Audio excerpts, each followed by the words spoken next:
Hello everyone, welcome to maths by Aakash Agarwal. आज हम trigonometry के 9th सेशन पर हैं। बाकी 8th सेशन में हमने जाना कि ट्रिग्नोमेट्री के बेसिक कंसेप्ट क्या हैं। हमने ट्रिग्नोमेट्री के कुछ शॉर्ट मेथड भी जाने और उसके अलावा हमने ट्रिग्नोमेट्री के कुछ एंगल मेजरमेंट के कुछ मेथड जाने। ठीक है, आज हम हाइट एंड डिस्टेंस पर बात करेंगे कि हमारा जो ट्रिग्नोमेट्री की एप्लीकेशन है ना, जो ट्रिग्नोमेट्री के यूजेस है, उसी में से एक हमारे पास आता है हाइट एंड डिस्टेंस। ये हमने जान लिया है कि हमारे पास एक राइट एंगल ट्राइंगल होता है, क्योंकि ट्रिग्नोमेट्री का जो कंसेप्ट हमने अप्लाई किया वो राइट एंगल ट्राइंगल के लिए अप्लाई किया। और राइट एंगल ट्राइंगल में अगर हमें एक एंगल और एक साइड अगर मिल जाती है ना, तो हम कि अगर किसी राइट एंगल ट्राइंगल में हमें एक एंगल और एक साइड मिल जाए ना, तो हम बाकी की दोनों साइड इजीली फाइंड कर सकते हैं। तो इसी कंसेप्ट को फॉलो करते हुए हमने हाइट एंड डिस्टेंस एक यूजेस इसका बना दिया कि अगर हमें हाइट गिवन है ना, तो हम डिस्टेंस को फाइंड कर सकते हैं, और अगर हमें डिस्टेंस गिवन है तो हम हाइट को फाइंड कर सकते हैं। जैसे अगर मान लो ये एक बिल्डिंग होती, तो ये बिल्डिंग की हाइट बन जाती और ये बिल्डिंग से डिस्टेंस बन जाता जहां से हम बिल्डिंग को देख रहे होते। इस चीज को हम समझेंगे, इससे पहले हम एक थोड़ी सी टर्मिनोलॉजी समझ लेते हैं जो हमें यहाँ पर डायग्राम बनाने के लिए काम आएगी। क्योंकि हमें अगर राइट एंगल ट्रायंगल बन जाता है ना, अगर हमें राइट एंगल ट्रायंगल मिल जाता है और एक एंगल मिल जाए और एक साइड मिल जाए, हम बाकी सब काम खुद ही कर लेंगे। ठीक है, तो जो हमारे पास क्वेश्चंस मिलेंगे ना, देखो मैं आपको क्वेश्चंस की शक्ल दिखा दूं तो हमें कुछ इस तरह के क्वेश्चंस मिलेंगे। एक बड़ी सी स्टेटमेंट लिखी मिलेगी, उससे हमें सिर्फ और सिर्फ क्या करना है, एक राइट एंगल ट्रायंगल बनाना है। और जैसे ही हमें राइट एंगल ट्रायंगल बन जाएगा, हमारा क्वेश्चन सोल्व हो जाएगा। ठीक है, तो हमें बस राइट एंगल ट्रायंगल बनाना सीखना है, तो उसके लिए हमें स्टेटमेंट्स पढ़ना जरूरी है। तो देखो स्टेटमेंट्स कैसे मिलेंगी कि मान लो मैं यहां पर इस तरह से खड़ा हूं,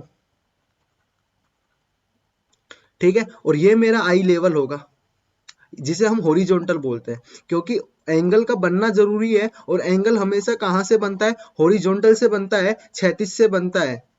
ठीक है, तो ये हमारा हॉरिजॉन्टल होगा। आई लेवल को ही हम अपना क्षैतिज मानेंगे और हॉरिजॉन्टल मानेंगे। सभी एंगल आई लेवल से ही फॉर्म होंगे, बस हमें इतनी सी बात याद रखनी है। ठीक है, अगर मुझे किसी चीज को देखने के लिए अपनी गर्दन को ऊपर करना पड़ रहा है, अगर मैंने अपनी गर्दन ऊपर की है तो अपनी गर्दन ऊपर करूंगा तो मैं कुछ इस तरह से अपना आई लेवल को चेंज कर दूंगा। मैंने अपनी गर्दन ऐसे की तो अब मेरी नजरें कहाँ होंगी, इस तरह से जा रही होंगी कि नहीं जा रही होंगी। तो ये मेरा जो एंगल बना क्षैतिज से जो ऊपर बना, ये मेरा एंगल ऑफ एलिवेशन होगा। एंगल ऑफ एलिवेशन होगा, जिसे हम उन्नयन कोण भी कहते हैं। उन्नयन कोण भी कहते हैं। ठीक है, अगर मैंने किसी चीज को देखने के लिए अपनी गर्दन झुकाई, मतलब मैंने अब अपने आई लेवल से नीचे देखा, मैंने अपने आई लेवल से नीचे देखा, तो ये जो मेरा एंगल बनेगा ना नीचे की तरफ, इसे हम बोलते हैं angle of depression. Angle of depression हम इसे बोलते हैं। देखो भारी भारी सी टर्म है, तो भारी चीजें तो नीचे ही जाएंगी, और हल्की हल्की मतलब एलिवेशन, मतलब कि मैंने ऊपर बढ़ा तो मेरा एंगल क्या बनेगा, ऊपर बनेगा। और डिप्रेशन मतलब कि अवनयन कोण, देखो ये हिंदी में भी नाम बड़ा ही है, अवनयन कोण। तो अगर हम डिप्रेशन एंगल की बात कर रहे हैं, अवनयन एंगल की बात कर रहे हैं, कोण की बात कर रहे हैं, तो वो मेरे आई लेवल से नीचे बनेगा। जो मेरी आंखों का जो लेवल होगा ना, नॉर्मली हम सीधा ही तो देखेंगे। अगर मैं कहीं नहीं देख रहा हूं तो मैं सीधा देख रहा हूं, तो वो मेरा आई लेवल बना। अगर किसी चीज को देखने के लिए मैंने अपनी गर्दन ऊपर करी तो वो एंगल ऑफ एलिवेशन बना। किसी चीज को देखने के लिए मैंने अपनी गर्दन नीचे करी तो वो एंगल ऑफ डिप्रेशन बना।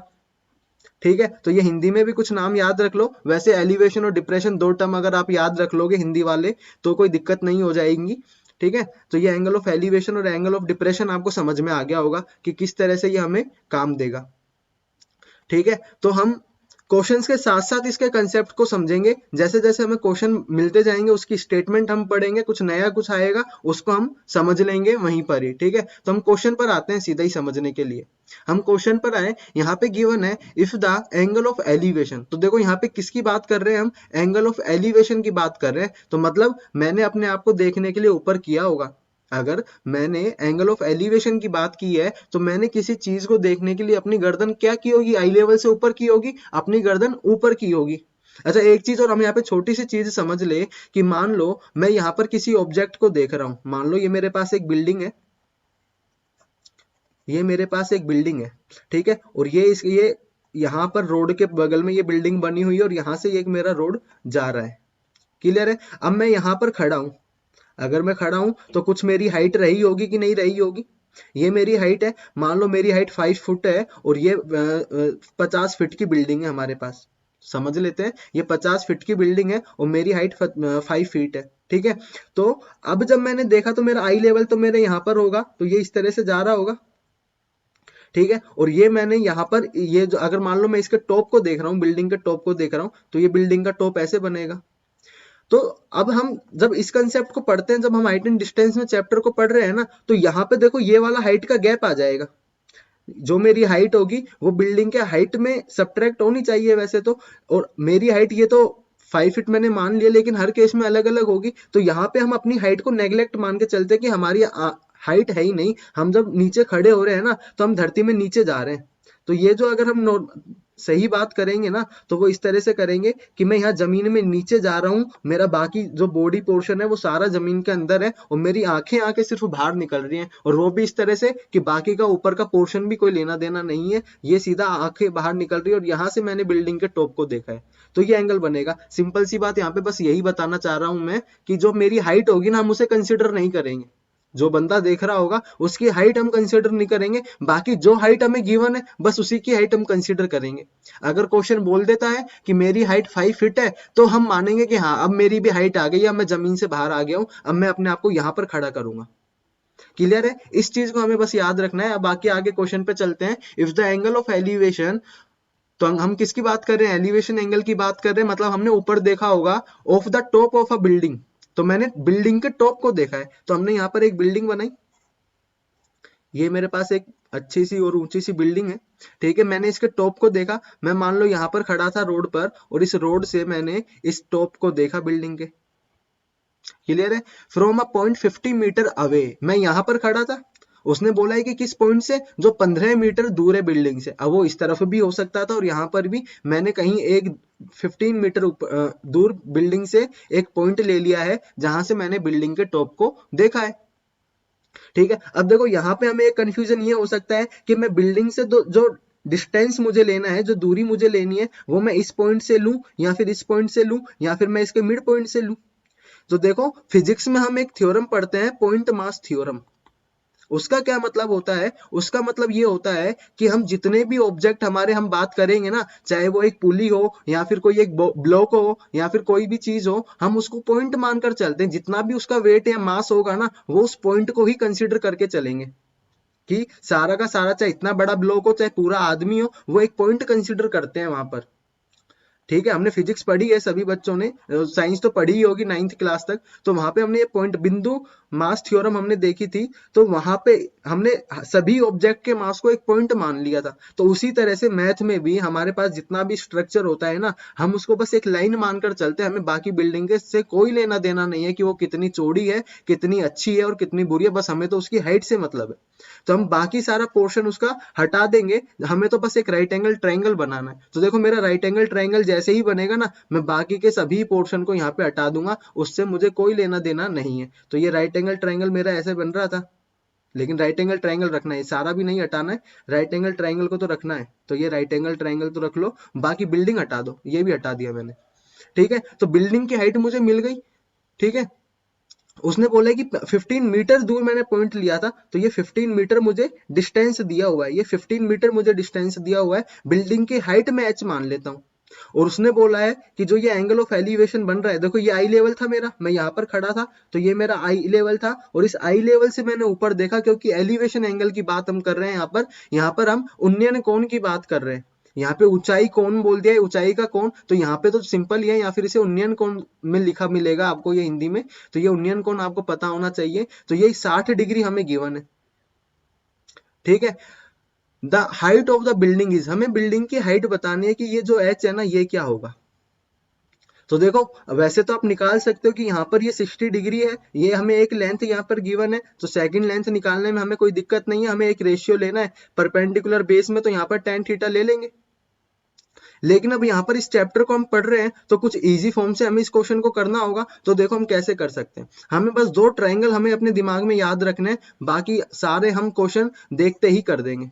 मैंने यहाँ पर दो ट्रायंगल बनाए, दोनों ही राइट एंगल ट्रायंगल हैं, चाहे ये दिख रहे हो या नहीं दिख रहे हो, दोनों ही राइट एंगल ट्रायंगल है। ठीक है। मान लो एक में तो ये एंगल बन रहा है 30 डिग्री का, 30 डिग्री का, और एक हमारे पास 45 डिग्री का है, और यहीं मैं एक तीसरा जो ट्रायंगल बना था वो मैंने यहाँ 60 डिग्री ले लिया है। ठीक है, तो देखो 30 डिग्री के केस में क्या होता है, मैं tan थीटा अगर लूं और ये परपेंडिकुलर है, ये बेस है और ये हाइपोटेनियस है, तो tan 30 डिग्री का मान क्या होता है, 1/√3, जो कि ये परपेंडिकुलर और बेस के रेशियो को दिखाता है। तो tan 30 डिग्री के केस में मतलब एक ट्रायंगल में जहां कोण 30 डिग्री का बन रहा होगा ना, वहां पे परपेंडिकुलर 1 होगा, तो बेस की जो लेंथ होगी ना वो √3 होगी। अगर परपेंडिकुलर 1 यूनिट लेंथ का है ना, तो बेस की लेंथ √3 यूनिट होगी। इसका मतलब ये नहीं है कि उसकी लेंथ ही 1 है, ये रेशियो दिखा रहा है कि अगर परपेंडिकुलर मतलब लंब की अगर लंबाई 1 यूनिट है तो वो √3 यूनिट होगा आधार।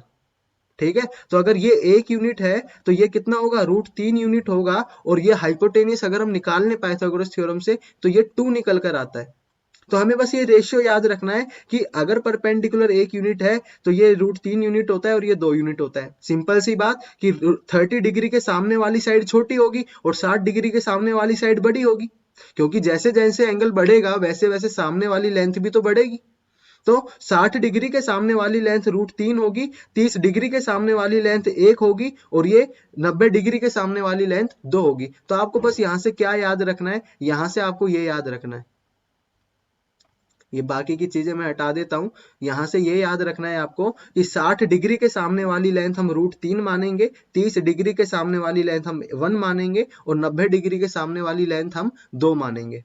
बस ये चीज आपको याद रखनी है, बाकी आपको कुछ याद नहीं रखना है। यहाँ पे क्वेश्चन आप देखते ही कर दोगे। ये 45 डिग्री का अगर कोण है तो ये भी 45 डिग्री का ही होगा, 45 डिग्री का होगा, क्योंकि 90 डिग्री होता है ये, तो 90 90 ये भी 90 होंगे, दोनों का सम।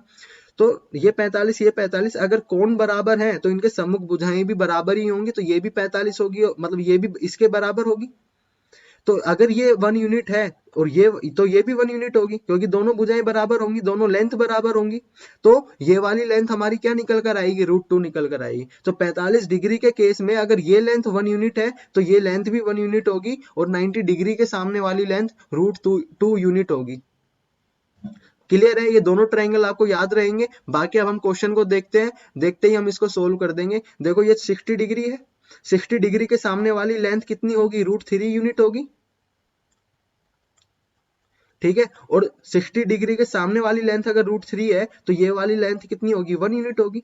हमें बताना क्या है, एच बताना है, मतलब हमें √3 की वैल्यू चाहिए। तो देखो 1 यूनिट हमें कितना गिवन है, 15 मीटर गिवन है, तो √3 कितना होगा। तो अगर 1 यूनिट हमें 15 मीटर गिवन है तो मैं √3 यूनिट को कितना बता सकता हूँ, 15 √3 बता सकता हूँ कि नहीं बता सकता। तो यहां से मेरी हाइट कितनी निकल गई, 15 √3, यही मेरा आंसर होगा।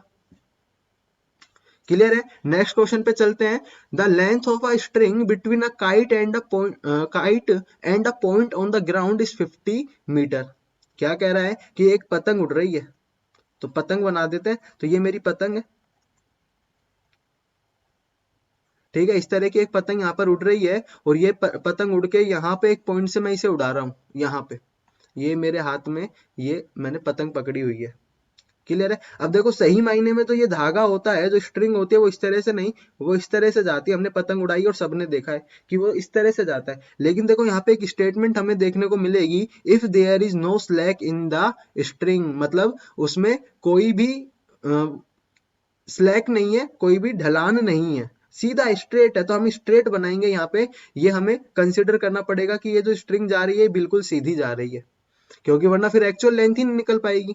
तो ये बिल्कुल स्ट्रेट जा रही है, यहां से मेरे पास जा रही है, और ये इस हाइट पर उड़ रही है, क्योंकि पतंग कुछ ना कुछ तो ग्राउंड से ऊपर उड़ रही होगी। तो मैंने वहां से एक परपेंडिकुलर ड्रॉ कर दिया उसकी हाइट को बताने के लिए।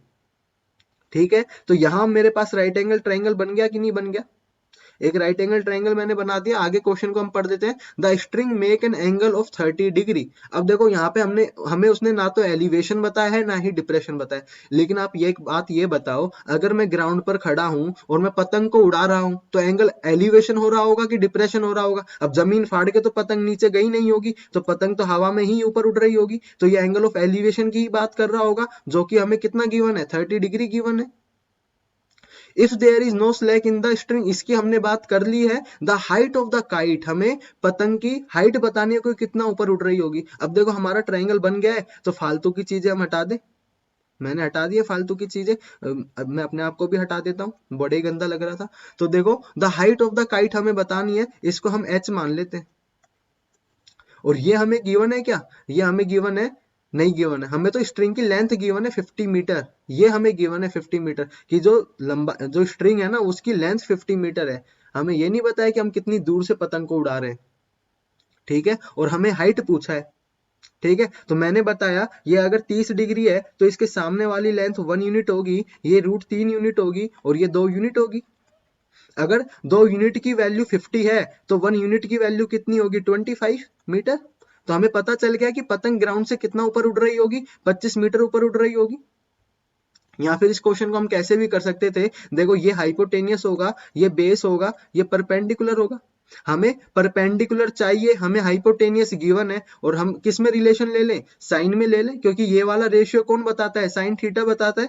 थीटा की वैल्यू यहाँ पर 30 डिग्री है, परपेंडिकुलर अपॉन हाइपोटेनियस ये होता है। परपेंडिकुलर हमें निकालना है, हाइपोटेनियस हमें 50 गिवन है, और साइन 30 डिग्री कितना होता है? 1/2 होता है। तो h/50, तो यहाँ से h हमारा कितना निकल जाएगा? 50/2, ये आएगा हमारा 25 मीटर। हमने भी यही निकाला 25। तो ये सारी कैलकुलेशन कम हो जाती है, बस हमें ये करना आना चाहिए। कंपटीशन दे रहे हैं, ये टाइम ही हमें कैलकुलेशन का बचाना है, ठीक है। कोई दिक्कत नहीं है, एक दो बार आप इससे भी प्रैक्टिस करोगे तो ये भी आपको इजी लगने, मतलब इसमें भी आपको टाइम कम लगने लग जाएगा, लेकिन आप इस तरह से भी याद रखोगे तो ये जल्दी सोल्व हो जाएगा। नेक्स्ट हम क्वेश्चन पे चलते हैं, देखते हैं the top of a two pole of a height 24 metre and 36 metre. हमारे पास दो पोल हैं, दो डंडे हैं, दो खंबे हैं। हमने दो खंबे बना लिए, दोनों की लेंथ अलग अलग है, तो एक बड़ा है और एक छोटा है। मैंने बोला एक लंबाई से ही मतलब है हमें, तो मैं खंबे सीधे ही बना देता हूँ, और ये ग्राउंड पर खड़े हैं इस तरह से। अच्छा अब देखो, कोई भी चीज अगर ग्राउंड पर वर्टिकली खड़ी है, या फिर खंबे ले ले, बिल्डिंग ले ले, वो 90 डिग्री का एंगल ही बना रही होगी। अगर वो 90 डिग्री का एंगल नहीं बनाएगी तो हमारा राइट एंगल ट्रायंगल नहीं बनेगा, जैसा कि हमने इस केस में भी बनाया। ये बिल्डिंग थी, तो यहाँ बिल्डिंग में मैंने सीधा ही इसको राइट एंगल ले लिया, क्योंकि हम बिल्डिंग जो बनाते हैं वो 90 डिग्री पर ही बनाते हैं, वरना वो गिर जाएगी। वरना तो वो किस कुतुब मीनार का काम कर लेगी कि वो स्लांट, थोड़ा सा स्लांट हाइट पर है, वो थोड़ी सी झुकी हुई है, ठीक है। तो नॉर्मल अगर बिल्डिंग की हम बात करें तो 90 डिग्री का एंगल ही बना रही होगी। यहाँ पर हमने किसकी बात की? पतंग की, तो उसके लिए तो मैंने परपेंडिकुलर ड्रॉ कर दिया था। और यहाँ पे ये पोल है, तो ये भी 90 डिग्री का एंगल ही बना रही होंगी, ठीक है। तो यहाँ पर दोनों की लेंथ हमें गिवन है कि ये बड़ा वाला पोल जो है 36 मीटर का है, और ये वाला 24 मीटर का है, ठीक है। Connected by a wire. अब मैंने इन दोनों को एक कनेक्ट वायर से कनेक्ट किया हुआ है टॉप को। उसने बोला है कि जो टॉप है ना, the top of two poles of height 20 metre 24 metre and 36 metre are connected by a wire. दोनों के टॉप को मैंने एक वायर से कनेक्ट कर दिया। If the wire makes an angle of 60 degree, यहाँ पर ये एंगल बना रहा है 60 डिग्री का, कौन? वायर। तो देखो यहाँ पे एंगल बन रहा है, तो ये राइट एंगल ट्रायंगल तो ऐसे ही बन सकता है, क्योंकि एंगल जो बनेगा वो हॉरिजॉन्टल से बनेगा। तो यहाँ पे तो एक हॉरिजॉन्टल ये हो सकता है, या फिर मैं इधर बनाऊं, तो दोनों ही एक बात है, लेकिन राइट एंगल ट्रायंगल मुझे इस केस में मिलेगा, इस लाइन के केस में। तो मैंने यहाँ पर बना दिया, ये 90 डिग्री होगा, क्योंकि बिल्डिंग तो सीधा ही जा रही है, पोल तो सीधा ही जा रहा है, ठीक है। ये दोनों पैरेलल होंगे, तो उसने बोला है 60 डिग्री बन रहा है, चाहे इसकी बात कर लो चाहे इसकी बात कर लो, दोनों ही 60 डिग्री होंगे। पैरेलल साइड है, समांतर लाइन है, समांतर लाइनों का ये कौन सा एंगल होगा? कोरिस्पॉन्डिंग एंगल होगा, बराबर होगा, तो ये 60 डिग्री होगा। क्लियर है बात? आगे देखते हैं। Then the length of the wire, हमें इस वायर की लेंथ बतानी है। ये जो वायर है इसकी लेंथ हमें बतानी है, ये कितना होगी, ठीक है। ये है ना, जो यहाँ से अगर हमें ऐसे जाना पड़े, ये इस तरह से लटक के इस तरह से झूला झूल कर जाना पड़े, तो ये कितनी दूरी हमें तय करनी पड़ेगी, ऐसे भी पूछ सकते हैं, ठीक है। कोई बात नहीं, अभी फिलहाल क्वेश्चन हमारे पास सीधा ये है कि हमें इस वायर की लेंथ हमें बतानी है। तो देखो ये 24 है, ये 36 है। अब देखो ये 24 है, तो यहाँ से यहाँ तक की ये लेंथ भी तो 24 ही होगी, और अगर ये 24 होगी तो ये वाली लेंथ 12 बची। ऐसा हम इसको लिख सकते हैं, लेकिन टोटल लेंथ तो ये 36 है, इसमें कोई दिक्कत नहीं है, बस हमने इसे ब्रेक कर दिया, क्योंकि हमें राइट एंगल ट्रायंगल के लिए ये वाली लेंथ पता होनी चाहिए। अब देखो ये 60 डिग्री है, तो इसके सामने वाली लेंथ कितनी होगी? √3 यूनिट होगी। ये वाली लेंथ 1 यूनिट होगी। हमें बताना क्या है? 2 यूनिट की वैल्यू बतानी है। तो अगर रूट थ्री यूनिट की वैल्यू हमारे पास 12 है, तो 1 यूनिट की वैल्यू कितनी होगी? 12/√3। हमें बतानी 2 यूनिट की वैल्यू है, तो ये 12/√3 × 2। तो इसको हम क्या लिख सकते हैं? 4 × 3, तो एक रूट से 4 × 3, तो एक रूट से ये √3 बचेगा, 4×2 = 8 √3। तो 8 √3 हमारे पास क्या आ जाएगी, वायर की लेंथ निकल कर आ जाएगी। सिंपल है क्वेश्चन को करना। हम इसे रेशियो लेकर भी कर सकते हैं। कैसे, यहाँ पर हमें परपेंडिकुलर और हाइपोटेनियस में ही चाहिए, साइन 60 डिग्री लेंगे। ये परपेंडिकुलर हमारे पास 12 है, हमें हाइपोटेनियस की वैल्यू चाहिए 60 डिग्री होता है √3/2। ठीक है, तो √3/2 होता है, तो यहाँ से h बराबर हो जाएगा 12 × 2/√3। तो यहाँ से वही 4 × 3 के केस में एक √3 बचेगा, 4×2 = 8 √3 आया सोल्व कर। ठीक है, नेक्स्ट हम उस क्वेश्चन पर चलते हैं। नेक्स्ट क्वेश्चन देखते हैं, द एंगल ऑफ एलिवेशन, यहाँ पर भी एंगल ऑफ एलिवेशन है, of the top of a tower at a distance of 500 metre. कि एक टावर का एलिवेशन एंगल बन रहा है टॉप का, ऊपर का। ठीक है, कहां से, 500 मीटर इसके फुट से। तो एक बिल्डिंग है हमारे पास, अगेन हमने बिल्डिंग बनाई, ये इस तरह से बिल्डिंग है। ठीक है, इसके 500 मीटर दूर में जाकर इसके टॉप को देखता हूं। देखो जी, इसके टॉप को देखते हैं यहाँ से, ये इसके टॉप को देखा मैंने, राइट एंगल ट्रायंगल बन गया। बाकी की चीज हटा दे, तो मैं नहीं हटाऊंगा क्योंकि लाइन भी हट जाएगी। बस बाकी आपको समझना है कि राइट एंगल ट्रायंगल यहाँ पर ये बन रहा है, तो ये 30 डिग्री का एंगल बन रहा है। यहाँ से जो एंगल ऑफ एलिवेशन की यहाँ पर बात की है वो 30 डिग्री बन रहा है। The height of the tower is, हमें ये h बताना है। ठीक है, ये हमें h बताना है, तो इस h को हम निकाल लेते हैं। सिंपल, ये रूट यहाँ पे 30 डिग्री की बात कर रहे हैं, 30 डिग्री के सामने वाली लेंथ 1 यूनिट होती है, ये √3 यूनिट होगी, ये 2 यूनिट होगी। हमें 1 यूनिट की वैल्यू चाहिए, तो √3 यूनिट यहाँ पर कितना गिवन है, 500 गिवन है, तो 1 यूनिट हमें चाहिए, तो 1 यूनिट हो जाएगा 500/√3। देखो, स्टैंडर्ड वे में आंसर को कभी भी ऐसे नहीं छोड़ा जाता है अपोन में रूट को, तो हम यहाँ पे रेशनलाइजेशन करेंगे, तो √3 से ऊपर और √3 से नीचे डिवाइड कर देंगे, √3 3 बन जाएगा, ये ऊपर 500 और ये ऊपर हमारे पास √3 और रह जाएगा, तो ये 500/3 √3 हमारा आंसर होगा। क्लियर है, इसको हम रेशियो लेकर भी, ट्रिग्नोमेट्रिक फंक्शन लेकर भी सोल्व कर सकते थे। यहाँ पे परपेंडिकुलर और बेस की बात कर रहे हैं, तो tan थीटा हम यहाँ पर लेंगे, तो tan 30 degree perpendicular upon base होगा। परपेंडिकुलर को हमने h माना है, बेस हमारे पास 500 गिवन है, 30 डिग्री 1/√3 होता है, तो 500 यहाँ आ जाएगा is equal to match, same यही बना। उसके बाद √3 से ऊपर नीचे मल्टीप्लाई करके सोल्व कर लेना। अ लैडर इज रेस्टिंग अगेंस्ट, देखो लैडर मतलब होता है एक सीढ़ी, सीढ़ी कौन सी वाली सीढ़ी, इस तरह की सीढ़ी जो होती है ना, वो वाली सीढ़ी। ठीक है, तो एक लैडर हमारे पास है जो कि रेस्ट कर रही है against a wall at a height of 10 metre. कि एक दीवार हमारे पास है, उस दीवार के किनारे हमने लैडर को लगाया हुआ है इस तरह से। ठीक है, मान लो यहाँ पर ये लैडर इस तरह से जा रही है और ये यहाँ पर इस तरह से है। ठीक है, हमें राइट एंगल ट्रायंगल से मतलब है, तो इस बाकी चीज को हम हटा देते हैं, हमें सिर्फ एक लेंथ चाहिए। ठीक है, तो यहाँ पर ये एक राइट एंगल ट्रायंगल बन गया, वॉल हमारी जो है वो 90 डिग्री एंगल पर ही होगी।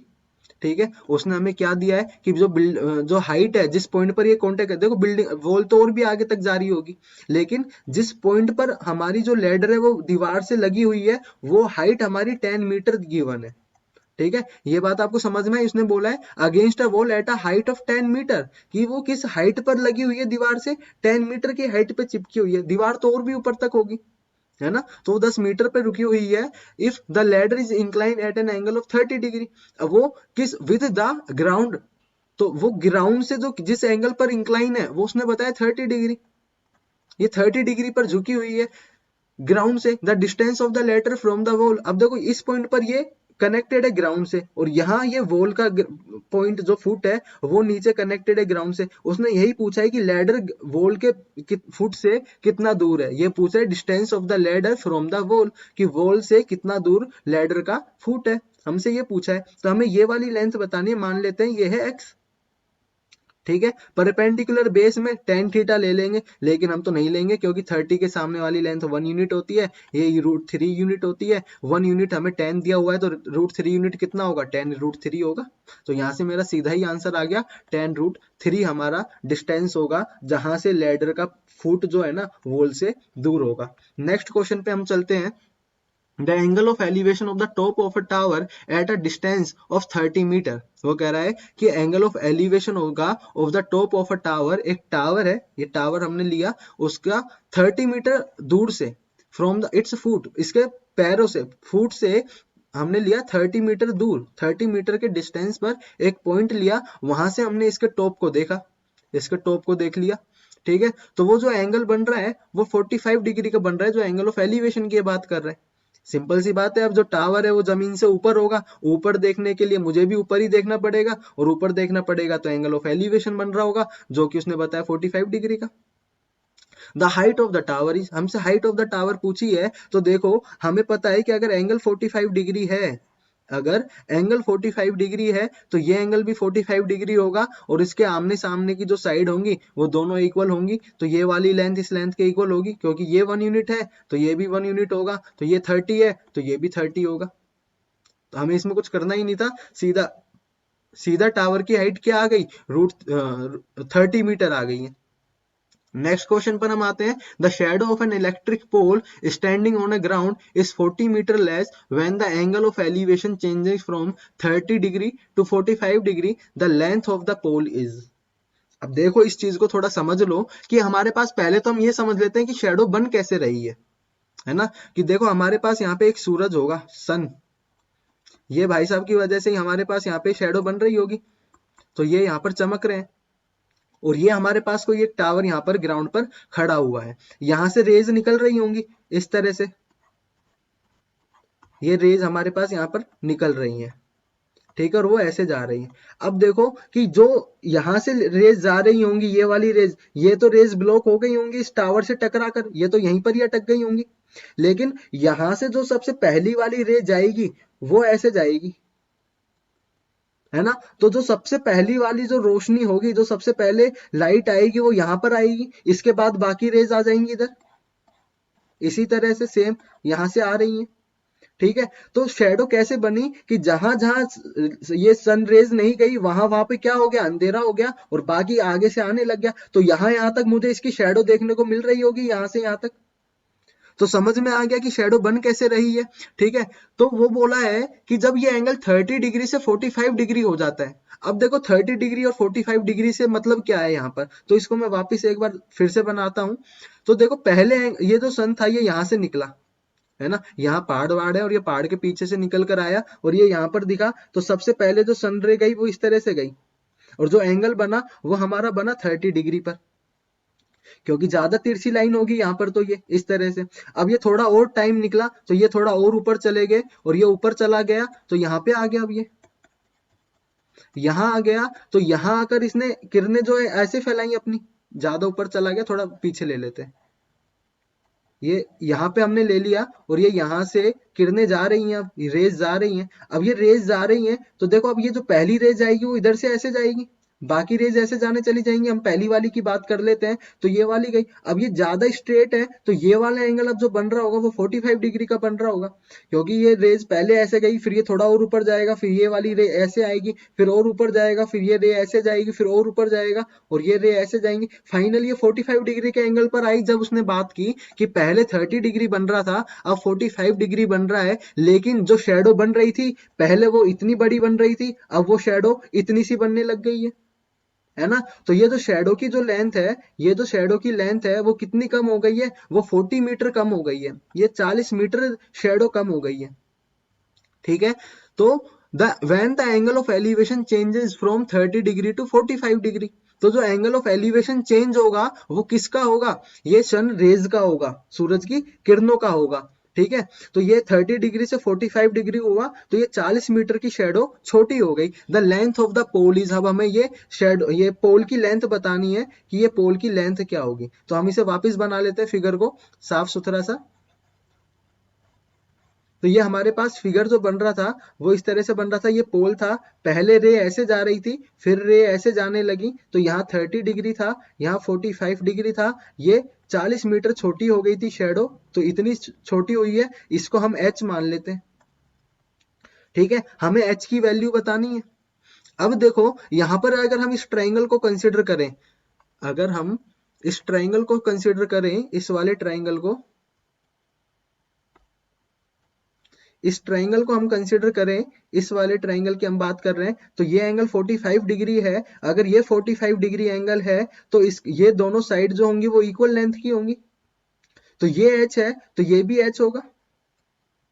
क्लियर है यहाँ तक? अब अगर हम इस पूरे ट्राइंगल की बात करें, इस 30 डिग्री की अगर हम बात करें, इस 30 डिग्री की अब हम बात करें, तो ये 30 डिग्री में सामने वाली जो लेंथ होगी वो 1 यूनिट होगी, तो ये टोटल लेंथ कितनी होगी? √3 यूनिट होगी कि नहीं होगी? यहाँ तो इससे कोई लेना देना ही नहीं है, ये 2 यूनिट होगी।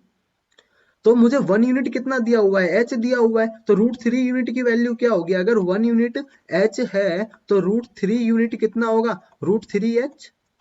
तो यहां से मुझे ये टोटल लेंथ कितनी मिली? √3h मिली। ठीक है, अब अगर ये टोटल लेंथ √3h है तो ये किसके इक्वल होगी? h प्लस 40 के इक्वल होगी। तो यहाँ से √3h हमारा इक्वल होगा h प्लस 40 के। यहाँ से h को यहाँ भेजेंगे तो ये √3h माइनस h इक्वल होगा 40 के।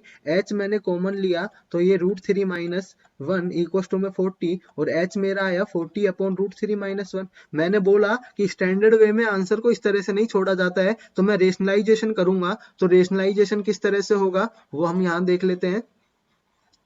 तो यहाँ हमने देखा कि हमारा h जो आ रहा है वो 40 अपॉन √3 माइनस 1 आ रहा है। तो हमने क्या किया? √3 प्लस 1 से ऊपर और नीचे मल्टीप्लाई कर दिया। हम अपोजिट साइन से ऊपर और नीचे मल्टीप्लाई कर देते हैं। अब जब सिंगल वैल्यू होती है, सपोज यहाँ पे √3 होता तो हम सिर्फ √3 से ऊपर और नीचे मल्टीप्लाई कर देते, लेकिन अगर यहाँ पे प्लस माइनस में कोई वैल्यू बैठी है तो हम अपोजिट साइन से मल्टीप्लाई कर देते हैं, क्योंकि यहाँ पर a माइनस बी और a प्लस बी वाली आइडेंटिटी लग जाती है। फाइनली हमें रूट को ही हटाना होता है, और रूट को हटाने के लिए हम इसका स्क्वायर कर दें तो यहाँ स्क्वायर हो जाएगा a square minus B square. तो a स्क्वायर में √3 का स्क्वायर होकर वो 3 बन जाएगा। तो यहाँ a square minus B square की आइडेंटिटी लगी तो ये 3 माइनस 1 बना, और ये ऊपर बना 40 इंटू √3 प्लस 1। 3 माइनस 1 2 होगा, 2 से ये कैंसिल आउट 20, तो यहाँ से h कितना निकल कर आया? 20 √3 प्लस 1। ये मेरा आंसर होगा कि जो पोल था उसकी जो हाइट होगी वो कितनी होगी? 20 √3 प्लस 1 होगी। समझ में आ गया? एक और क्वेश्चन शैडो पर ही ले लेते हैं हम। क्या कह रहा है? If the angle of elevation of the sun changes from 30 degree to 45 degree. अब देखो यहाँ पे सन का एलिवेशन चेंज हो रहा है, लेकिन हमें पता है कि एक्चुअल में सन का एलिवेशन चेंज नहीं होता है, सन की रेज का एलिवेशन चेंज होता है, सूरज की किरणों का एलिवेशन चेंज होता है। ठीक है, तो the length of the shadow of the pillar decreases by 20 metre. Simple है, समझ में आ गया होगा फिगर किस तरह से बनेगा कि हमारे पास जब पहले सूरज की किरणें इस तरह से जा रही थी तो वो 30 डिग्री पर हमारे पास इंसिडेंट कर रही थी। थोड़ी देर बाद वो जब सूरज आगे चला गया तो अब वो 45 डिग्री पर हमारे पास आ रही होंगी, तो एलिवेशन चेंज हुआ किसका? किरणों का चेंज हुआ। The length of the shadow of the pillar, जो ये पिलर है मान लिया h इसकी लेंथ है, उसकी जो लेंथ है वो जो शेडो की जो लेंथ है, ये शेडो बन रही होगी। पहले केस में यहाँ शेडो बन रही होगी इतनी, और अब शेडो बनने लग गई है इतनी, क्योंकि यहाँ पर सूरज की किरणें आ गई हैं तो यहाँ भी आ रही होंगी, तो सारे में रोशनी हो गई होगी। अब तो शेडो सिर्फ इतने इतने पार्ट में रही है, अंधेरा जो रहा है वो इतने इतने पार्ट में रहा है। तो अब हम क्या करें? ये हमें दिया हुआ है 20 मीटर की, जो अब शेडो की लेंथ कम हुई है वो ये वाला पार्ट कम हुआ है, क्योंकि पहले यहाँ तक थी शेडो, अब यहाँ तक हो गई है, तो शेडो कम हुई 20 मीटर की। हमें हाइट बतानी है पिलर की। सेम क्वेश्चन है, ये 45 डिग्री वाला अगर हम कौन कंसिडर करें, त्रिभुज कंसिडर करें, तो ये दोनों भुजाएं बराबर होंगी, दोनों साइड्स इक्वल होंगी, तो यहाँ पर हमें इसकी लेंथ मिल गई, कितनी होगी? h। ये h होगी, ये 1 यूनिट होगा। 30 डिग्री के सामने वाली यूनिट कितना होता है? 1 यूनिट होता है। और ये 60 डिग्री होगा, और 60 डिग्री के सामने कितना होगा? √3 होगा। तो √3 ये है, अगर 1 यूनिट h है तो √3 की वैल्यू क्या होगी? √3h होगी। तो हम √3h को किसके इक्वल लिख सकते हैं? देखो यहाँ पर ये टोटल लेंथ है, और ये टोटल लेंथ को हमने दो पार्ट्स में डिवाइड किया हुआ है h प्लस 20 में, तो इसको h प्लस हमने 20 लिखा, h यहाँ चला गया, √3h minus h is equal to में 20, तो h यहाँ से कॉमन लिया तो √3 माइनस 1, तो ये इक्वल टू में 20, h इज इक्वल टू में 20 अपॉन √3 माइनस 1। आगे का स्टेप आपको पता ही है क्या करना है। रेशनलाइजेशन मैंने किया तो ये नीचे बनेगा 2, ये 20, और ये √3 प्लस 1, तो ये 10 √3 प्लस 1 हमारा आंसर आ जाएगा। ये रूट सिर्फ 3 पर है।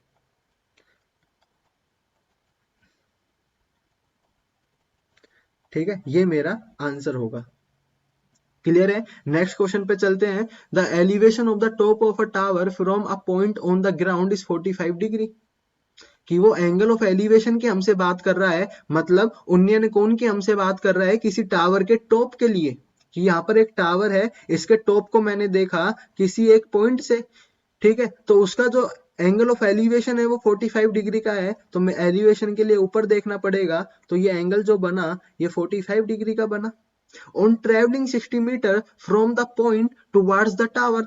अब देखो मैं इस पॉइंट पर अगर खड़ा था, पहले मेरी पोजीशन ये पॉइंट पर थी, तो मैं यहाँ से दो तरफ ही जा सकता हूँ, एक तो मैं इस तरफ जा सकता हूँ और एक मैं इस तरफ जा सकता हूँ।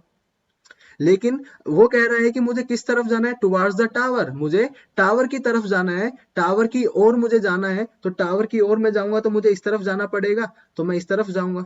तो मैं 60 मीटर जब चला, उसके बाद मैंने वापस नोटिस मैंने किया, मैंने क्या नोटिस किया कि जो मेरा एंगल ऑफ एलिवेशन है वो 45 डिग्री से बढ़कर 60 डिग्री हो गया है। आप खुद भी इस चीज को कंसिडर करते होंगे, जब आप किसी बिल्डिंग को देख रहे हैं और आप दूर से देख रहे हैं तो आपको ज्यादा गर्दन ऊपर नहीं करनी पड़ती है, लेकिन जैसे जैसे आप बिल्डिंग के पास जाते हैं तो आपको अपनी गर्दन ज्यादा ऊपर करनी पड़ती है, मतलब ये एंगल ऑफ एलिवेशन बढ़ता ही चला जाता है। एक पॉइंट पर अगर मैं थोड़ा और आगे चला जाऊं, इस बिल्डिंग के बिल्कुल नीचे आ जाऊं, टावर के नीचे, तो मुझे अपनी गर्दन जो है वो बिल्कुल ऊपर कर देनी पड़ेगी, 90 डिग्री पर मुझे अपने एंगल को करना पड़ेगा, एलिवेशन को, तब जाकर मैं इस टॉप को देख पाऊंगा। ठीक है, तो मैं जब 60 मीटर चलने के बाद इस पॉइंट पर आया तो मेरा एंगल ऑफ एलिवेशन कहाँ बना, यहाँ पर बना, जो कि था 60 डिग्री का। तो इस बात से हमें यह समझना है आगे के क्वेश्चनों के लिए भी, कि अगर हमें दो एंगल गिवन होंगे तो बड़े वाला एंगल कौन सा होगा, जो टावर के पास में होगा। ठीक है, इस चीज में आपको दिक्कत नहीं आनी चाहिए। तो अब यहाँ पर हमें ये ट्राइंगल तो बन गया है, आगे देख लेते हैं। हमसे पूछा है height of the tower is, तो हमसे हाइट पूछी है टावर की, जो कि हम एच मान लेते हैं हमेशा। अगर हम 60 डिग्री वाले कोण को त्रिभुज को कंसीडर करें, ट्रायंगल को कंसीडर करें, तो 60 डिग्री के सामने वाली जो साइड होगी वो √3 होगी, और ये 60 डिग्री के इधर की जो साइड होगी जिस पर 60 डिग्री बन रहा होगा वो 1 यूनिट होगा। ठीक है, तो इसको मैं 1 यूनिट मान लेता हूं, तो ये √3 यूनिट होगा। √3 अगर h को बता रहा है, √3 की वैल्यू क्या है, h मानी है हमने, तो √3 अगर h है तो 1 यूनिट कितना होगा, h/√3 होगा कि नहीं होगा। अगर √3 यूनिट की वैल्यू h है तो 1 यूनिट यहाँ से कितना निकला, h/√3 निकला। इसमें कोई दिक्कत नहीं है, बस हमें इतना ही निकालना था। बाकी हम देखें, अब अगर हम 45 डिग्री वाले ट्राइंगल को कंसीडर करें तो हमें इस पूरे ट्राइंगल को कंसीडर करना पड़ेगा। अगर 45 डिग्री है तो हमें पता है कि अगर ये साइड 1 यूनिट है तो ये भी 1 यूनिट होगी, तो ये साइड कितनी है, h है, तो ये साइड भी कितनी होगी, h यूनिट, h ही होगी, h मीटर। यहाँ तो ये h यूनिट में नहीं है, हमने h इसकी लेंथ ही मानी है, तो ये भी h होगा। तो h हमारा किसके इक्वल आया, 60 प्लस h/√3 के बराबर आया। h वाली टर्म एक तरफ ले जाते हैं, h माइनस h/√3 बराबर 60, तो √3 h माइनस h/√3, और √3 को हमने यहाँ भेज दिया। ठीक है, बाकी हम इसे सोल्व कर लेंगे, यहाँ से h कॉमन लिया तो ये √3 माइनस 1 बराबर 60 √3, और √3 माइनस 1 नीचे आ जाएगा, √3 प्लस 1 से ऊपर और √3 प्लस 1 से नीचे हमें मल्टीप्लाई करना पड़ेगा रेशनलाइजेशन के लिए। तो यहाँ पे ये √3 माइनस 1 का होल, मतलब √3 का स्क्वायर और माइनस 1 का स्क्वायर बनेगा, तो ये 2 बनेगा, 2 से ये कटेगा, तो ये 30 √3 मल्टीप्लाई बाय √3 प्लस 1 बनेगा। इसे हम क्या भी लिख सकते हैं, 3 प्लस √3। तो ये हमारा फाइनली आंसर निकल के आएगा, बिल्डिंग की हाइट निकल कर आएगी। कैलकुलेशन में दिक्कत नहीं होगी, हमें बस ट्रायंगल बनाना सीखना है, उसके बाद हमें कोई दिक्कत नहीं आएगी। नेक्स्ट हम क्वेश्चन पे चलते हैं। A man from the top of a 50 metre high tower, कि एक मेरे पास 50 मीटर का टावर है, तो मैंने यहाँ पर एक टावर बनाया, ये 50 मीटर का मैंने टावर बनाया, मैं इस पर चढ़ गया और मैं यहाँ पर बैठा हूँ। मेरे को अपनी हाइट तो माननी नहीं है, तो मैंने यहाँ से छोटी सी अपनी गर्दन निकाली हुई है बस आंखों के लिए। ठीक है, तो sees a car coming towards the tower at an angle of depression of 30 degree. अब देखो यहाँ पे ये टावर के इधर की तरफ एक रोड जा रहा होगा, ये हमारा रोड है, हाईवे है। ठीक है, इस पर एक कार आ रही है, ये हमने कार बनाई, ये कार आई। ठीक है, ये कार आई एकदम मस्त तरीके से, इसके पीछे हम स्टेपनी भी लगा देते पंचर हो जाए तो ये कार आ रही है।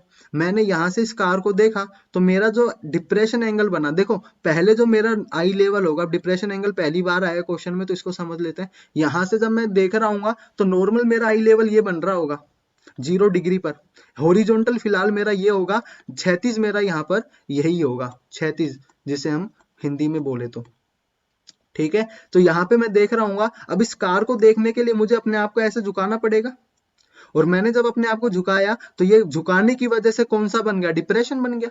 हमने बोला जब अगर हमें झुकाना पड़े तो भारी भारी सा मामला तो डिप्रेशन का ही होगा, अवनयन कोण का होगा। तो ये अवनयन कोण पर क्वेश्चन हमारे पास आ गया है। तो इस कार को देखने के लिए मुझे अपने आप को कितना झुकाना पड़ा, 30 डिग्री झुकाना पड़ा। उसने दिया डिप्रेशन एंगल कितने का है, 30 डिग्री का है। कोई बात नहीं, 30 डिग्री हमने बनाया।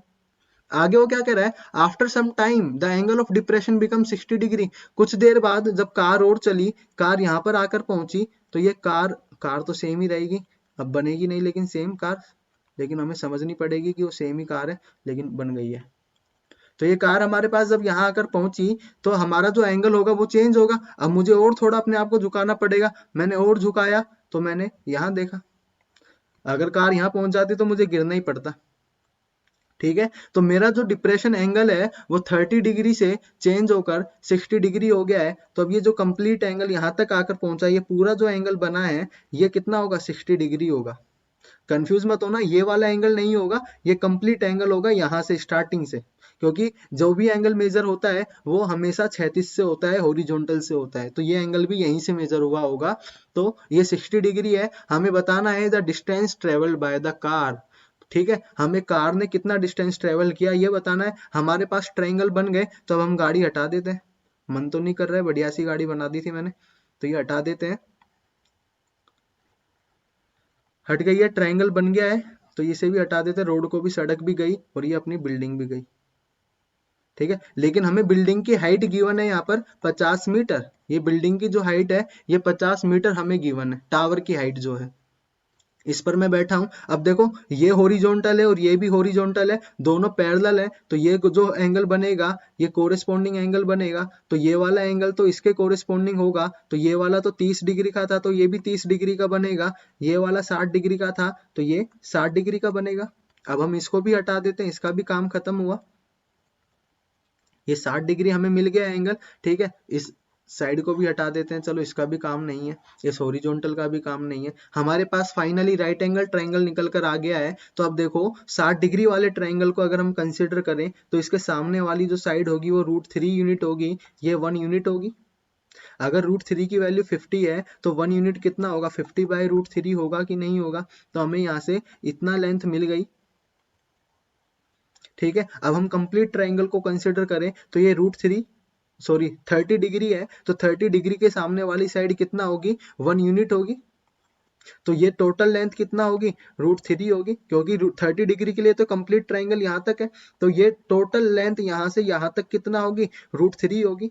तो अगर 1 यूनिट 50 है तो √3 यूनिट कितना होगा, 50√3। देखो 1 यूनिट अगर 50 मीटर है तो √3 यूनिट दोनों तरफ मल्टीप्लाई कर दिया तो ये 50√3 होगा।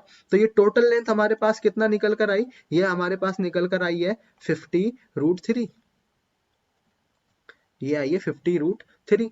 और ये वाली लेंथ हमने निकाली तो ये 50√3 थी, इसको यहीं लिख देते थोड़ा सा, 50/√3। हमें बताना है कि कार ने डिस्टेंस कितना ट्रेवल किया इस एंगल को चेंज होने में। तो पहले कार की पोजीशन यहाँ थी, कार यहाँ से यहाँ पहुंच गई है, हमें ये वाला डिस्टेंस चाहिए। हमें यहाँ से यहाँ तक का डिस्टेंस पता है, मैं इस टोटल डिस्टेंस से इस छोटू डिस्टेंस को निकाल दूंगा, मतलब सब्ट्रैक्ट कर दूंगा, तो मुझे ये वाला डिस्टेंस मिल जाएगा। तो मैंने 50√3 से सब्ट्रैक्ट कर दिया 50/√3। यहाँ एलसीएम लिया √3 का, तो यहाँ 50 √3 की कमी, तो 50 इंटू √3 कितना बना, 3 कितना बना, 150 माइनस यहाँ पे 50 सब्ट्रैक्ट हो जाएगा, तो ये 100/√3 आएगा। नीचे हम √3 को नहीं छोड़ सकते, तो √3 से मल्टीप्लाई और √3 से डिवाइड करा तो ये 3 बना, तो 100√3 डिवाइड बाय 3 मेरा फाइनली क्या होगा, आंसर होगा। क्लियर है। नेक्स्ट क्वेश्चन पर हम चलते हैं। The angle of elevation of top of a tree on the bank of a river from its other bank is 60 degree. देखो क्या वो कह रहा है कि एक रिवर है, हमने रिवर बनाई एकदम मस्त तरीके से, ये यहाँ पे इसका पानी चल रहा है। ठीक है, यहाँ एक दूसरे बैंक पर एक पेड़ लगा हुआ है और एक किनारे पर मैं यहाँ पर खड़ा हुआ हूँ।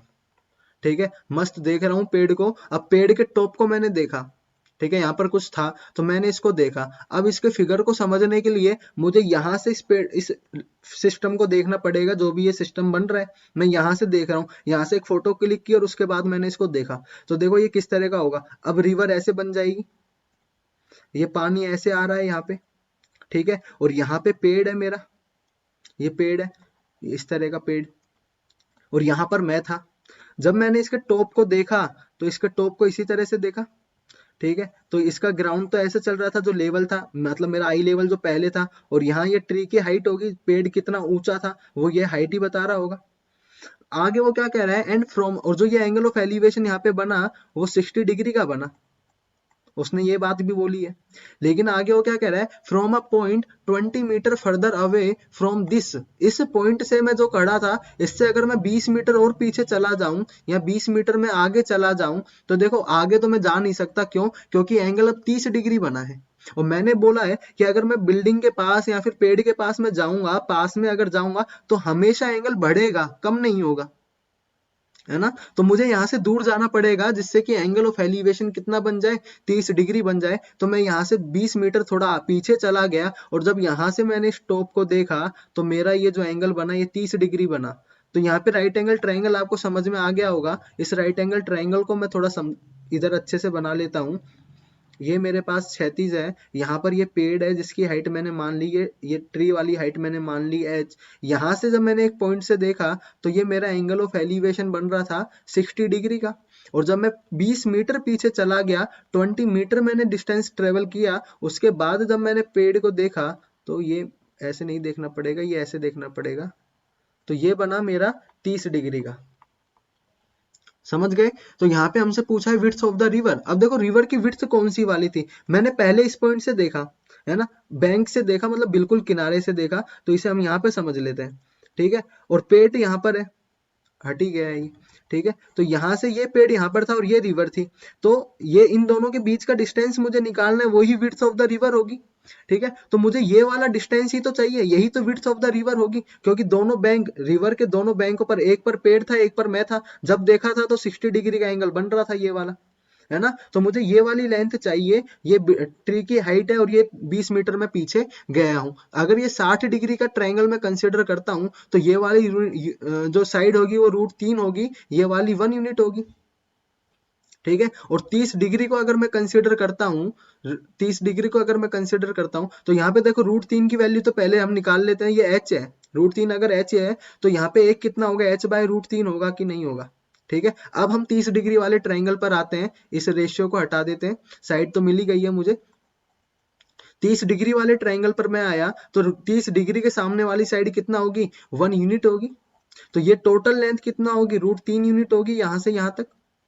अगर 1 यूनिट h को रिप्रेजेंट कर रहा है तो √3 कितना होगा, √3h होगा कि नहीं होगा।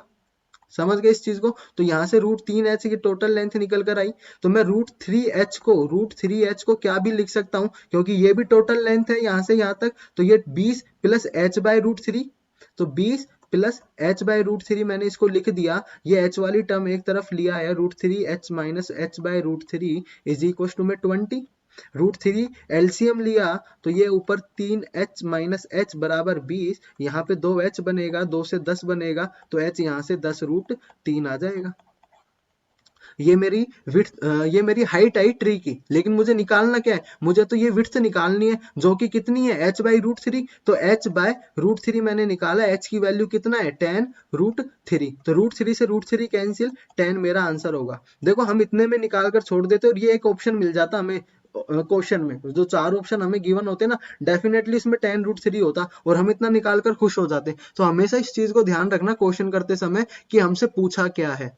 हमसे यहाँ पे विड्थ ऑफ द रिवर पूछी है, लेकिन यहाँ पर निकली हाइट है ट्री की, ठीक है। तो पहले हमें इस चीज को ध्यान रखना पड़ेगा कि क्या पूछा था और मैंने निकाला क्या है, उसके बाद फिर हमें आंसर को टिक करना है। 2 सेकंड का टाइम ज्यादा लग जाए लेकिन गलत से तो अच्छा ही है। नेक्स्ट हम क्वेश्चन पे चलते हैं। नेक्स्ट क्वेश्चन हमारा क्या है, from the top of a 60 metre high tower, एक टावर होगा जिसकी हाइट 60 मीटर है, the angle of depression of the top of the bottom of a building, एक तो टॉप का और एक बॉटम का। अब यहाँ पे डिप्रेशन ही है, मतलब बिल्डिंग जो है वो छोटी है टावर से, एक ही ग्राउंड पर खड़ी हुई होंगी दोनों। यहां से जब मैंने छोटी सी गर्दन निकालकर इसके टॉप को देखा और इसके बॉटम को देखा तो मेरे दो एंगल बनेंगे, एक तो ये वाला और एक ये वाला। वो कह रहे हैं 30 डिग्री और 60 डिग्री। जब देखना स्टार्ट किया होगा तो पहले तो मेरा आई लेवल ये होगा, तो पहले तो ये 30 डिग्री बना होगा और ये 60 डिग्री बना होगा। क्लियर है? The height of the building is, building तो ये वाली थी, हमें ये बतानी है एच। ये टावर की हाइट तो हमें गिवन है 60। तो देखो यहां से हम इसको निकाल ले, क्योंकि यहाँ पे ट्रायंगल जो बन रहा होगा वो ये वाला बन रहा होगा और यहाँ पे ये कंप्लीट 60 डिग्री वाला ये होगा। अगेन वही ये वाली साइड और ये वाली साइड पैरेलल होंगी। ये पैरेलल होंगी तो कोरिस्पॉन्डिंग एंगल से ये 60 डिग्री बनेगा और ये 30 डिग्री बनेगा। ठीक है, तो काम काम की चीज रख लेते हैं, बाकी सबको हटा देते हैं। ठीक है, तो ये 60 डिग्री भी काम का नहीं है फिलहाल, तो इसे भी हटा दिया। अब देखो यहाँ पर ये 60 डिग्री वाले ट्रायंगल को कंसीडर करें तो यहाँ पे इसके सामने वाली जो साइड होगी वो √3 होगी, ये 1 होगी। √3 की वैल्यू अगर 60 है तो एक यूनिट कितना होगा, 60/√3 होगा। इसको हम क्या लिख सकते हैं, 20 × 3। तो 3 √3 बचा, तो ये 20 √3 होगी ये वाली लेंथ हमारी। ये कैलकुलेशन समझ आ गई होगी। ठीक है, ये 60/√3 थी, इसे आपने सोल्व किया, ये 20 √3 बना। तो मुझे ये समझ में आ गया कि बिल्डिंग और टावर के बीच की जो दूरी थी ना वो ये थी। अब देखो ये दोनों ही 90-90 डिग्री पर खड़ी हुई हैं, तो ये दोनों पैरेलल हुई और पैरेलल होगी तो इनके बीच की दूरी तो हमेशा बराबर ही होगी, इनके बीच का डिस्टेंस तो हमेशा बराबर ही होगा। तो ये वाला भी तो इनके बीच का ही डिस्टेंस है, तो ये कितना निकल कर आया, 20 √3 निकल कर आया। हमसे पूछा है बिल्डिंग की हाइट, तो हम क्या करते हैं, ये वाला हाइट निकाल लेते हैं, फिर टोटल हाइट में से इस हाइट को सब्ट्रैक्ट कर देंगे, तो मेरी ये वाली हाइट बच जाएगी यहाँ पर। तो ये 20 √3 है, 30 के सामने वाली साइड 1 यूनिट होती है और ये वाली जो यूनिट होगी वो √3 होगी। ठीक है, तो 1 यूनिट हमें निकालना है, √3 की वैल्यू हमें गिवन है, तो √3 किसके बराबर है, √3 हमारा गिवन है 20 √3 के, तो एक यूनिट किसके बराबर होगा, 20 के। ठीक है, तो ये 60 में से, ये टोटल में से ये वाला डिस्टेंस मैंने सब्ट्रैक्ट कर दिया 20 को, तो ये 40 बचा। तो बिल्डिंग की हाइट मेरी क्या निकल गई, 40 मीटर निकल गई। समझ में आ गया होगा।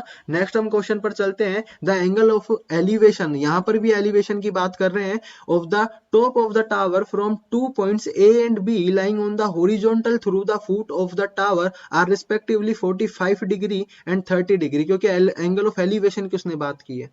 वो कह रहा है कि टावर के पैर से 36 पर स्थित दो बिंदुओं ए और बी से टावर के शीर्ष की ऊंचाई का कोण क्रमशः 45 डिग्री और 30 डिग्री है यदि ए और बी टावर के एक ही तरफ है। वो कह रहा है कि A and B are the same side of the tower, कि एक टावर है मान लो, तो इसके तो दो तरफ होंगी, दो साइड हो सकती है, एक तो इस तरफ मैं बात कर सकता हूँ मेरे, एक इस तरफ मैं बात कर सकता हूँ। वो कह रहे हैं हमें एक तरफ ही दो पॉइंट लेने ए और बी, तो मैंने इसके एक तरफ ही ए और एक तरफ ही मैंने बी पॉइंट लिया।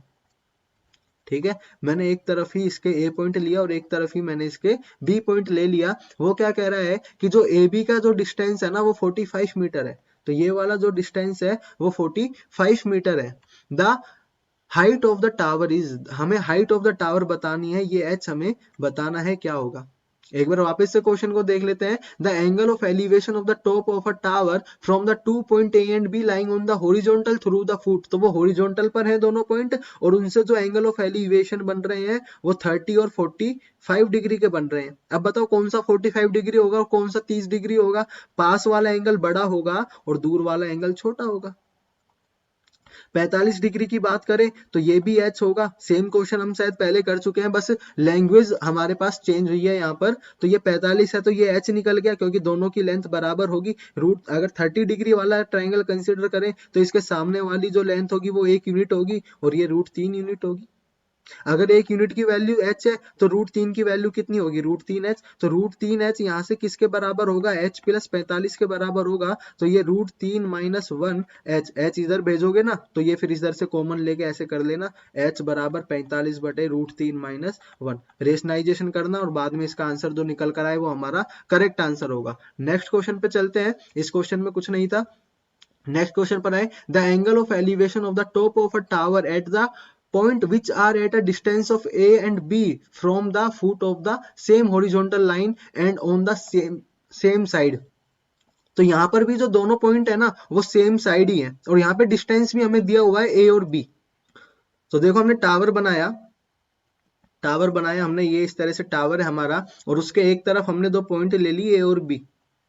एक मैंने ए ले लिया और एक मैंने बी ले लिया, क्योंकि उसने बोला है कि दोनों एक ही तरफ है टावर के।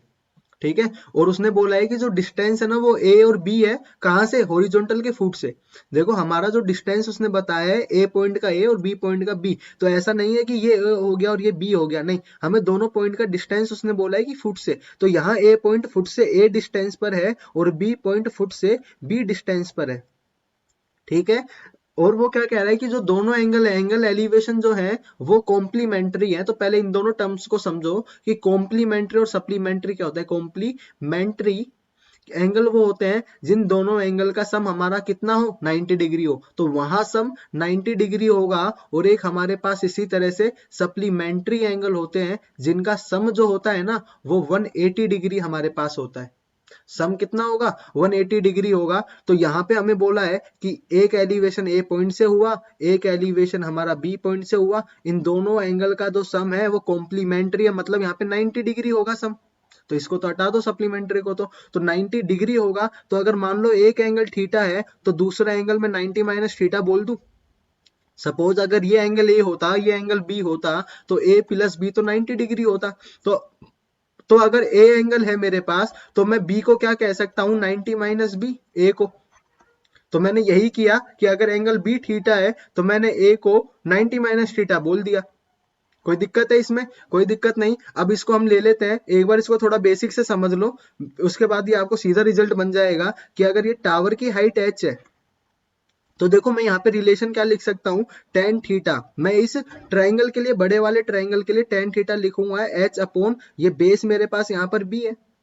ठीक है, और यहाँ पे टेन 90 माइनस थीटा को मैंने क्या लिखा, टेन 90 माइनस थीटा को एच अपॉन ए लिखा, क्योंकि इस ट्राइंगल के लिए बेस ए हो गया। तो टेन थीटा और टेन 90 माइनस थीटा को मैं कोट थीटा लिख सकता हूं, तो ये एच अपॉन ए, और टेन थीटा को मैं लिख सकता हूं एच अपॉन बी। देखो tan theta multiply by cot theta 1 होता है, तो मैंने दोनों को मल्टीप्लाई करा दिया। तो दोनों को मल्टीप्लाई कराया तो ये तो 1 बन गया, ये एच अपॉन बी मल्टीप्लाई में एच अपॉन ए, ये ए बी को यहाँ पर भेजा, यहाँ एच स्क्वायर बना, स्क्वायर रूट बनेगा इधर, तो ए बी रूट में। तो हाइट हमारे पास क्या होगी, अंडर रूट ए बी। तो इस क्वेश्चन से हमें क्या समझना है कि अगर हमें कभी भी क्वेश्चन में ये गिवन है कि दोनों एंगल कॉम्प्लीमेंट्री हैं, दोनों एंगल कॉम्प्लीमेंट्री हैं, तो हम हाइट को सीधा बता सकते हैं कि जो उनका डिस्टेंस होगा ना उनके मल्टीप्लीकेशन का रूट होगा। सपोज अगर मैंने ये डिस्टेंस यहाँ पर 8 और 18 दिया होता, 8 और 18 दिया होता, तो मैं हाइट सीधा बता देता अंडर रूट 8 इंटू 18। तो ये हमारे पास 8 टूटी 64 और 8 और 6 14 144 होता। तो ये मेरे पास, मैं सीधा इसको 12 बता देता कि मेरी जो बिल्डिंग की हाइट होगी ना वो 12 मीटर होगी। ठीक है, तो यहां से सीधा रिजल्ट हमारे पास आता है कि अगर एंगल कॉम्प्लीमेंट्री है तो हाइट का, सॉरी, डिस्टेंस का मल्टीप्लीकेशन का रूट क्या होगा, हाइट को रिप्रेजेंट कर रहा होगा। कैसे आया वो मैंने आपको समझा दिया। नेक्स्ट हम क्वेश्चन पे चलते हैं। नेक्स्ट क्वेश्चन क्या कह रहा है, a vertical stick 12 centimetre long cast a shadow of 8 centimetre. कि हमारे पास एक कोई स्टिक यहाँ पर इस तरह से वर्टिकली खड़ी है, तो वो एक शेडो बना रही है, मतलब यहाँ पे सूरज है और सूरज की किरणें आ रही है और वो पहली किरण यहाँ पर जाकर पहुंच रही है। तो ये जो स्टिक है वो 12 सेंटीमीटर की है और शेडो 8 सेंटीमीटर की है। अब वो कह रहा है एट द सेम टाइम, उसी ही टाइम पर एक टावर है जो कास्ट अ शेडो 40 सेंटीमीटर, कि यहाँ पर एक टावर है और वो कितने की शेडो बना रहा है, वो 40 सेंटीमीटर की शेडो बना रहा है। तो बताओ कि हाइट ऑफ द टावर क्या है, कि हमें टावर की हाइट बतानी है। तो देखो अगर हम उसी टाइम की बात कर रहे हैं तो जो सन का एलिवेशन होगा या सन की किरणों का, रेज ऑफ सन, मतलब सन की, सूरज की किरणों का जो एलिवेशन होगा वो तो सेम ही होगा और एंगल सेम होगा। तो यहाँ पर जो थीटा बन रहा होगा वो सेम बन रहा होगा। अगर इसको मैं एच मान लूं तो एक बार हम इसे टेन थीटा लेकर कर लेते हैं, तो ये 12/8 बनेगा और यहाँ से टेन थीटा क्या आएगा, एच अपॉन 40। अब एक चीज बताओ, जब एंगल सेम है तो टेन थीटा सेम है, टेन थीटा सेम है तो इनका रेशियो सेम होगा। तो ये अगर मैं टेन थीटा को टेन थीटा के इक्वल रख सकता हूं या फिर टेन थीटा की वैल्यू यहां रख दूं, तो ये रेशियो क्या बनेगा, 12/8 बराबर h/40। तो हम सीधा ही ये बात समझ लें कि अगर सेम टाइम की बात करी हो तो जो उनका हाइट का और शेडो का जो रेशियो होगा ना वो हमेशा सेम रहेगा, अलग अलग ऑब्जेक्ट के लिए भी। कब? जब टाइम सेम बात कर रहा होगा, क्योंकि टाइम एक ही होगा तो जो सन की रेज होंगी उनका एंगल सेम होगा, और एंगल सेम होगा तो टेन थीटा सेम होगा, टेन थीटा सेम होगा तो रेशियो सेम होगा। तो यहां से हम डायरेक्ट रिजल्ट निकाल सकते हैं, यहां से एच निकल जाएगा 8 5 40, 5 12 60। तो ये हमारे पास हाइट जो आई टावर की वो कितनी होगी? 60 सेंटीमीटर होगी, तब जाकर उसने 40 सेंटीमीटर की शेडो बनाई होगी। नेक्स्ट क्वेश्चन को हम देख लेते हैं कि a vertical post of 15 feet high is broken at a certain height and its upper part not completely separated। देखो इसका क्या मतलब है कि वो कह रहा है कि हमारे पास एक पोस्ट है, या फिर हम समझ ले एक पेड़ है, एक इस तरह का खड़ा हुआ है, ये हमारे पास टावर खड़ा हुआ है, ठीक है, पोस्ट खड़ा हुआ है जिसकी हाइट 15 फीट है, ठीक है, और एक सर्टेन हाइट से मान लो किसी एक पॉइंट से ये टूट गया, लेकिन ये पूरा अलग नहीं हुआ है। अगर पूरा अलग होता तो ये यहां से टूटकर यहाँ नीचे गिर जाता, ये ऊपर वाला हिस्सा इधर गिर जाता और ये नीचे जमीन में इस तरह पड़ा होता।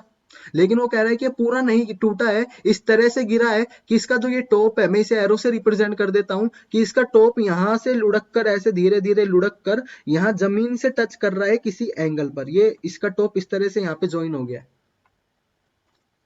तो समझ में आ गया वो क्वेश्चन क्या कहना चाह रहा है कि यहां से वो पूरी तरह से अलग नहीं हुआ है, इस पॉइंट से, ये जहां से ब्रोक हुआ है इस पॉइंट से वो कंप्लीटली अलग नहीं हुआ है, वो जुड़ा हुआ है और उसका जो टॉप है वो जमीन को टच कर रहा है। और वो किस एंगल पे टच कर रहा है? 30 डिग्री पे टच कर रहा है। तो देखो हमारा तो राइट एंगल ट्रायंगल बन गया। अभी हमें कोई मतलब ही नहीं है, बस ट्रायंगल बनाना है हमें। तो find the height eight which the point is broken. हमें हाइट बतानी है जहां से वो टूटा है, हम उसकी भी हाइट बता सकते हैं जो टूटा है, क्योंकि ये 30 डिग्री है तो ये 1 यूनिट होगा, ये √3 यूनिट होगा, ये 2 यूनिट होगा। अगर देखो ये टोटल जो हाइट थी वो कितनी थी? 15 फीट थी। तो टोटल हाइट तो देखो इतना वाला हिस्सा ये, और ये जो ऊपर का हिस्सा है वो यही तो है। तो 1 और 2 यूनिट, 3 यूनिट टोटल पेड़ की हाइट को या पोस्ट की हाइट को रिप्रेजेंट कर रहा होगा, जो कि 15 फीट है। तो 3 यूनिट अगर 15 फीट है तो 1 यूनिट हमारा कितना होगा? 5 फीट होगा। और हमें यही बतानी थी जिस हाइट से हमारा पेड़ टूटा है या फिर पोस्ट टूटा है, ठीक है। हम इस हाइट को भी बता सकते हैं कि कितना पार्ट पेड़ का टूट कर अलग हो चुका है, मतलब टूट के गिर चुका है। तो हम 2 यूनिट की वैल्यू बता सकते हैं, क्योंकि वो 2 यूनिट वैल्यू है तो वो 10 फीट होगा। समझ गए इस क्वेश्चन को? नेक्स्ट क्वेश्चन पर हम आते हैं। An angle of elevation of an helicopter from a point on the ground is 60 degree.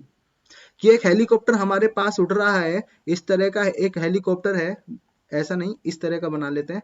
ये एक हेलीकॉप्टर हमारे पास उड़ रहा है,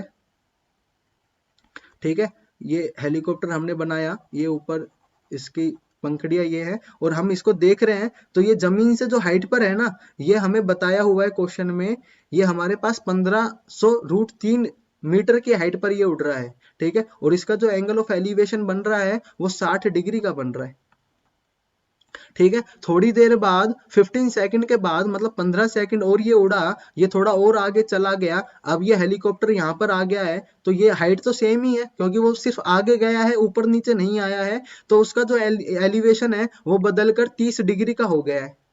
तो एलिवेशन अब 30 डिग्री का हो गया है, तो वो इस तरह का बन गया है। हाइट तो ये 1500√3 ही रहेगी, ये भी 1500√3 है, ठीक है। If the helicopter flying at a height of 1500√3 find the speed of the plane. हमें इस हेलीकॉप्टर की या प्लेन की हमें स्पीड बतानी है। तो देखो स्पीड क्या होता है? Distance upon time. तो हमें ये डिस्टेंस मिल जाए कि 15 सेकंड में कितना उड़ा है, वो ये इतना उड़ा है, ये वाला डिस्टेंस हमें इसकी वैल्यू मिल जाए तो मैं स्पीड भी बता दूंगा, क्योंकि टाइम तो हमें 15 सेकंड गिवन है, ठीक है। तो मैंने ये 60 डिग्री वाला ट्रायंगल कंसिडर किया, ये 60 डिग्री वाले ट्रायंगल को कंसिडर किया, तो 60 डिग्री के सामने √3 होगा तो ये 1 यूनिट होगा। तो √3 1500√3 है, तो 1 की वैल्यू 1500 होगी। तो ये वाली डिस्टेंस मुझे मिल गई। अब इस 30 डिग्री वाले ट्रायंगल को कंसिडर करें, ये तो पूरा ही ट्रायंगल होगा, ये वाला ट्रायंगल तो यहां से यहां तक का होगा। तो 30 डिग्री के सामने 1 यूनिट होगी, और ये √3 यूनिट होगी कंप्लीट लेंथ यहां से यहां तक की, ठीक है। तो 1 यूनिट अगर 1500√3 है तो √3 कितना होगा? 1500√3 इंटू √3, तो ये 3 बन जाएगा, 15 या 4500, तो ये टोटल लेंथ 4500 हो जाएगी। हमें सिर्फ ये वाली लेंथ चाहिए, तो ये 4500 में से 1500 कट जाएगा, तो ये तो 3000 बचेगा, ठीक है, तो 15 सेकंड में हमारे हेलीकॉप्टर ने कितनी दूरी तय की, 3000 दूरी तय की 15 सेकंड में। तो वो किस स्पीड से उड़ रहा होगा, 200 मीटर पर सेकंड की स्पीड से उड़ रहा होगा कि नहीं उड़ रहा होगा, यही हमें बतानी थी स्पीड।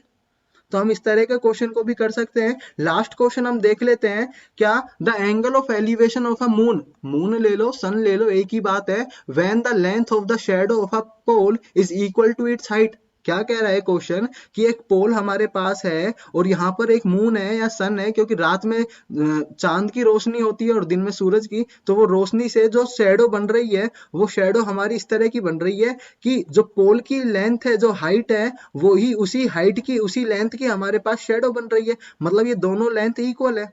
अब बताओ ये लेंथ इक्वल कब होती है, उसने हमसे क्या पूछा है, एंगल ऑफ एलिवेशन पूछा है, हमसे ये थीटा एंगल पूछा है। हमें पता है कि अगर ये थीटा 45 डिग्री होगा तभी ये दोनों लेंथ इक्वल होंगी, वरना ये अलग अलग रेशियो में होती है।